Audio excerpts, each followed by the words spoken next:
To be or not to be? That is the question. All the world's a stage, the men and women merely players.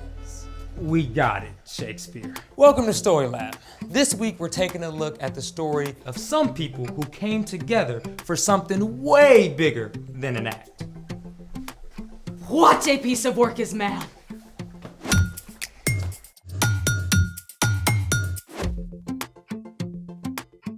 Hey, I'm Carter. And I'm Skylar. We're talking about the way God created us to work with others. And the things we can do better together. Like...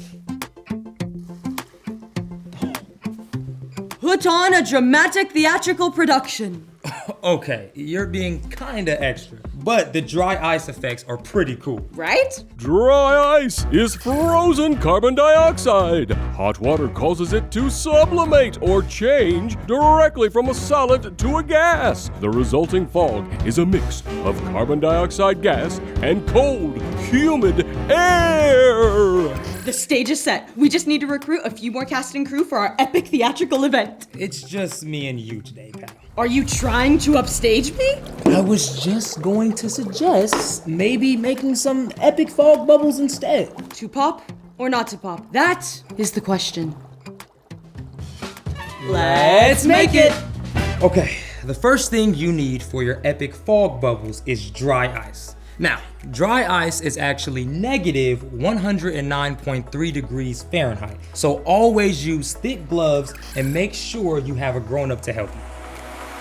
Okay, you will also need a 2-liter bottle filled with warm water and the very top part cut off. You'll need a small funnel, plastic tubing, a cup or beaker, bubble soap solution, and a tray coated with a little more soap and water. Okay, Maestro, how do we do this? Step 1. Mix equal parts soap solution with water in the cup or beaker. Step 2. Fit the funnel into one end of the tubing. The stage is set. Exactly. Step 3. Drop the dry ice into the 2-liter bottle and add water. Don't forget your glove.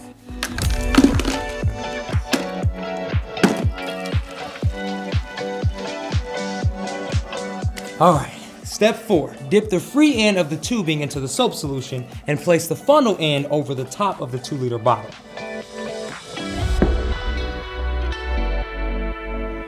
Whoa! Ooh, can I pop it? Yeah, be my guest.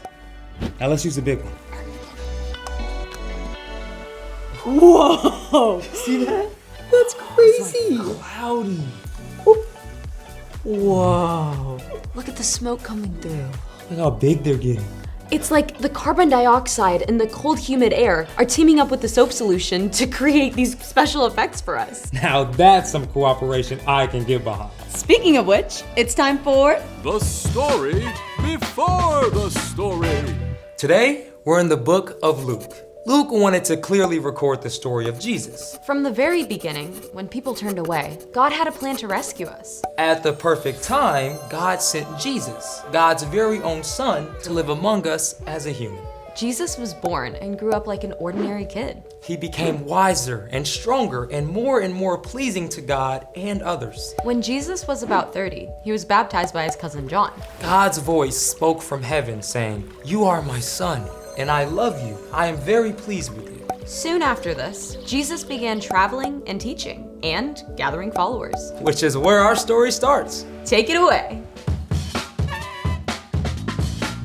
Hey everyone, I'm Brian. When Jesus started to travel and teach and heal people, he could have done it completely on his own. I mean, after all, he's God's son, right? But instead, Jesus chose to work with a group of ordinary, everyday people we know as the disciples. Come and follow me. Jesus expected his disciples to spend their time with him, to become more like him, and together to do the work that he did. It would have been easy to choose people who were all alike and could get along with no problem, but that's not what Jesus did. One day, Jesus went up on a mountain to pray. In fact, he spent the entire night talking with God. And when morning came, Jesus called the crowd who had been following him and chose 12 men to be his disciples. Simon Peter and Andrew, James and John, Philip, Bartholomew, Matthew, Thomas, James, son of Alphaeus, Simon the Zealot, Judas, son of James, Judas Iscariot. Let's zoom in now and take a look at some of these guys. First off, we've got Simon Peter, and Andrew, and James, and John. All four of them were fishermen. Fishermen at this time were hard workers, but often gruff and rugged, not the kind of person you would want maybe at a dinner party. Plus, they were two sets of brothers. I mean, do you always get along with your siblings? Yeah, didn't think so. Hey, quit shoving! You're in my way!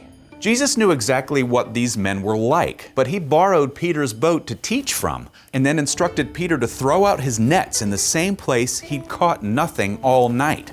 The men caught so many fish, they almost sunk the boats. Go away from me, Lord. I am a sinful man. Don't be afraid. From now on, you will fish for people. If these fishermen were kind of rough around the edges, Matthew was the opposite.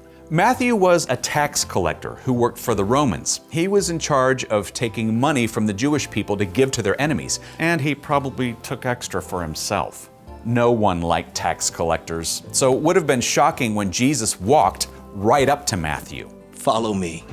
Jesus even went to dinner at Matthew's house. While Matthew worked for the Romans, one of the other men who Jesus called hated the Romans. Simon was likely part of a group called the Zealots. Now, the Zealots were revolutionaries who wanted to overthrow the Romans using violence. They believed the Messiah would help them do that.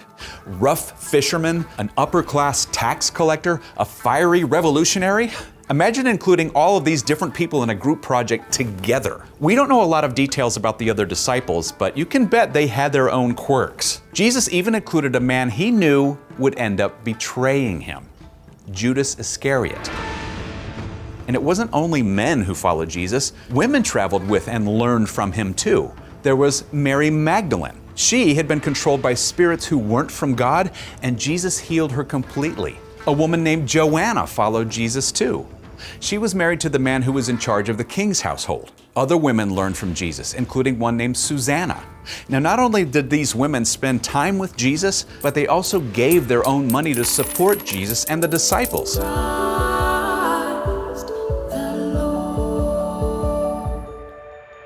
And Jesus welcomed their help.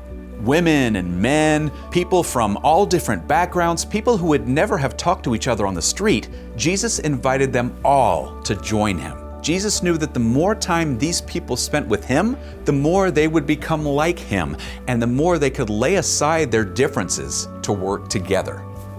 The end. It's so easy to think of the disciples as just some guys in Bible robes. But the true story is so much more. Yeah, Jesus was laying a foundation for all of his followers to work together. Including us? So, what's our part in the story? Jesus invited a group of people who were totally different from each other to follow him and help spread the news of God's kingdom. Following Jesus meant they had to learn how to cooperate. And cooperation is working together to do more than you can do alone. I mean, let's be real, there are times it may seem easier just to do something yourself. Yeah, like when my mom tells my sister and me to do the dishes together, we usually end up fighting. Or sometimes I just feel like I know the best way to do something. You might be great at doing something on your own, but God designed us to work together. We're created to need other people. Cooperating with others, even if it feels hard, will help you grow to become more like Jesus. And when we can look past our differences, we can definitely do more together. Like putting on a play or a choir concert. Or planning a surprise from the whole class for your teacher on her birthday. Or even just working with your family to get the house cleaned up before company comes over. If you don't feel like cooperating all the time, that's okay. You can ask God to give you peace and patience to work together. Yeah, and sometimes cooperation can actually be a lot of fun. It's been a blast cooperating with you guys. Right back at you. See you next time. So, here's the thing. Jesus wants us to work together. Whether you're acting out a story, Helping plant a community garden, cleaning up the kitchen after dinner, or doing an awesome science experiment. ooh, can we make an ultra super giant bubble this time? Let's find out.